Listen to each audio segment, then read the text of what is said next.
Okay, let's examine these questions. It says that Steve conducted an experiment as shown under bright sunlight. So I want to annotate this one, under bright sunlight. Okay, this annotation is I add in myself, the low in carbon dioxide and high in carbon dioxide. So initially, these two are not present. So there are 4 setup, and there are different organisms inside this 4 setup. So they say that after 3 hours, substance X was added to each tube. The color of substance X would change with different amounts of carbon dioxide present. So this color change is dependent on the amount of carbon dioxide present. So you notice here, if the carbon dioxide is low in content, it will change to red color. If it's high, it changes to yellow.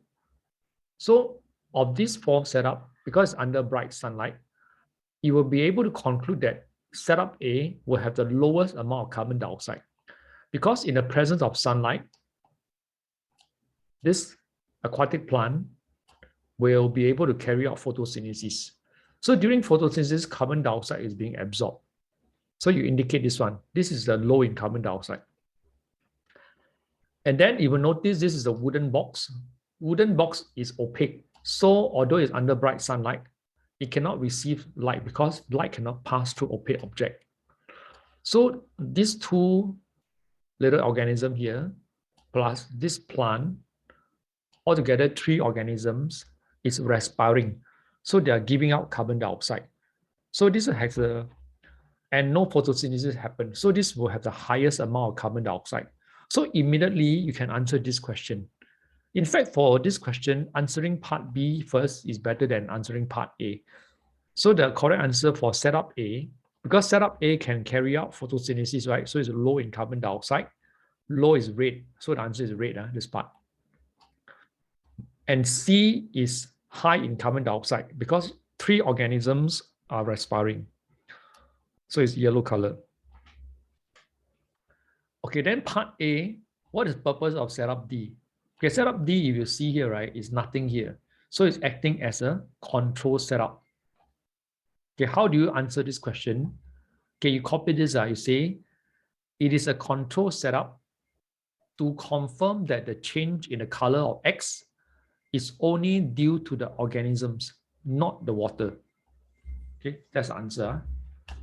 I will screenshot and send to you all this part. So you write down the answer. It is a control setup to confirm that the change in color is only due to the organism and not the water.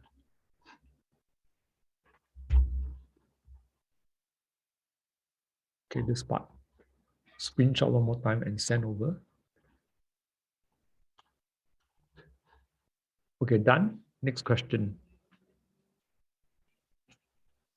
Okay, this question is actually, although in the P6 test paper, P6 SA1, but the content tested is actually under B3, under digestive system. So there's no reason why this student should get wrong, because if you notice P, right, is a mouth. So in which part are digestive juice found? So it's actually P, R, and S. P is a mouth, R is a stomach, S is a small intestine. Okay, then this part, when you see this graph, annotate this part. Is amount of undigested food. Okay, because sometimes they show amount of digested food. So you must be very careful. So this undigested food. So you notice, right, P is a mouth, right?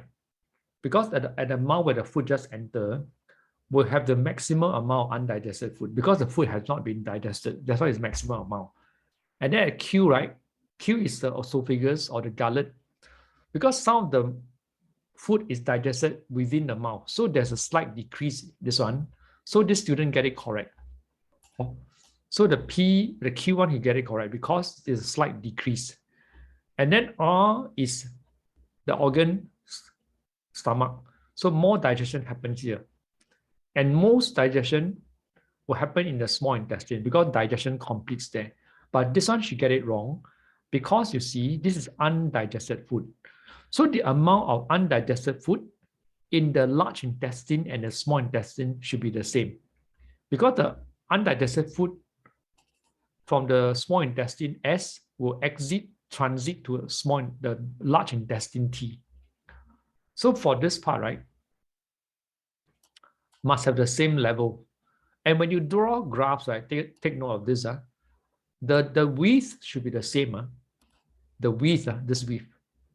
So actually, this one should be extended slightly longer. Okay, the width of every bar graph should be the same width. So, and then this one must be the same level as T. Okay, so for this question, okay, next, describe what happens to the food at S. So S is a small intestine, right? So the answer is this part. Digested food absorbed through the walls of the small intestine into the bloodstream or into the blood. So you take note of this. I will screen share this. Okay, this paper is a Tong School's paper. Tong School's paper. I will save this and send to every one of you for your reference. Okay, this one. And continue with the next question. We have 21 minutes left. Okay, this question is about forces.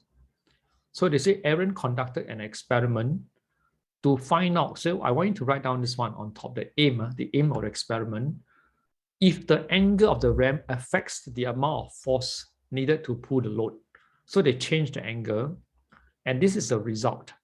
Okay, can you see this is a pulling force, right? So as the angle increases from 10 degrees to 50 degrees, the pulling force increases from 50 units to 250. Okay, so part A, other than the pulling force, state two forces that are acting on the load. Because this load, right, this part, right, gravitational force is pulling it down. And then frictional force is acting in the opposite direction. So the answer is gravitational force and frictional force. Oh, so instead of writing friction force, you write frictional force.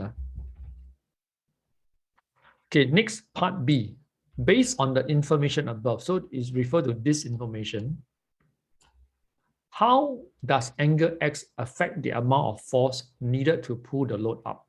So you just transfer the information here into words. So you just say as the angle X increases, the amount of force, so copy this, okay, the amount of force needed to pull the load up, the ram increases. So increase and increase. Okay, as the angle X increases, the amount of force needed to pull the load up increases. Okay, next.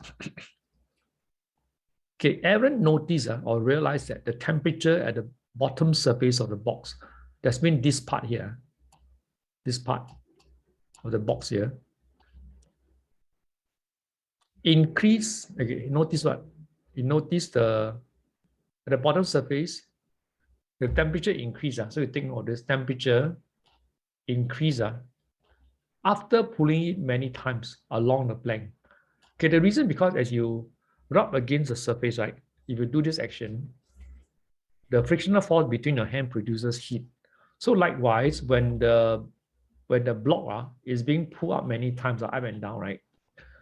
The frictional force between the box and the plank produces heat. So you write down this one. The bottom surface of the box produce frictional force between the plank, which produce heat. Therefore, the temperature increases. Okay, causing the temperature to increase. Okay, produces heat, causing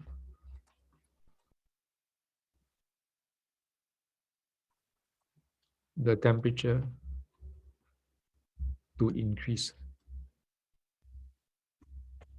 Okay, this one.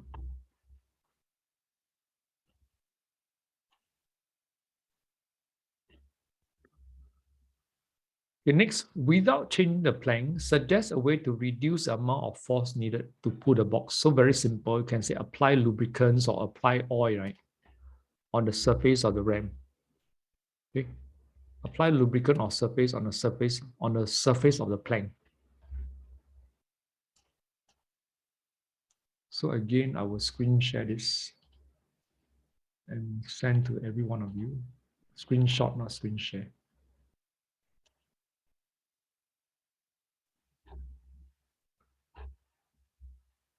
Okay, this one is here.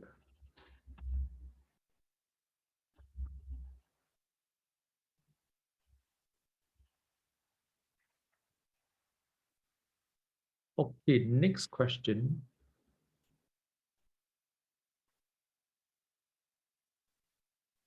Okay, this question is from another school. I will stop the recording for this one first. So I've explained this question already. The aim about, so this is an experimental based question. So you take note of this. So the result you must get from the measurements here. Okay, good.